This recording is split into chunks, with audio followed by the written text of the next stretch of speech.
ધારાસભ્ય મુખ્યમંત્રીને પત્ર લખ્યો છે। સંજય કોરડિયાએ મનપાની કામગીરી મુદ્દે પત્ર લખ્યો છે। નરસિંહ મહેતા સરોવરની કામગીરી ધીમી ચાલતી હોવાની ફરિયાદ છે। સર્વર બ્યુટિફિકેશનની કામગીરી ધીમી ચાલતી હોવાની ફરિયાદ કરી છે। ત્વરિત કામગીરી કરી સમસ્યા હલ કરવાની માંગ હાલમાં ધારાસભ્ય સંજય કોરડિયાએ કરી છે।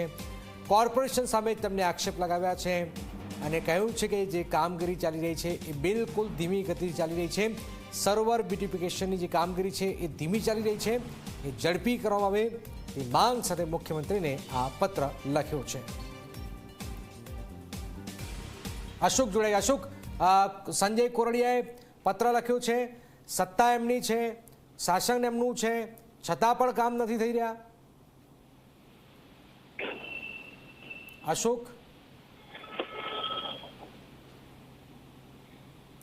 અશોક જી જનક ચોક્કસથી જણાવી દો તો જૂનાગઢના ધારાસભ્ય સંજય કોરડિયાએ મહાનગરપાલિકાની કામગીરીને લઈને મુખ્યમંત્રીને પત્ર લખવામાં આવ્યો હતો। નરસિંહ મહેતા સરોવરના બ્યુટિફિકેશનની કામગીરી ગોગડ કચેરીને ચાલતી હોય તેને લઈને આજે મુખ્યમંત્રીને છે તે પત્ર લખ્યો હતો ધારાસભ્ય। જી બિલકુલ બિલકુલ, આભાર અશોક। તો આપ જોઈ રહ્યા છો પત્ર લખાયું છે।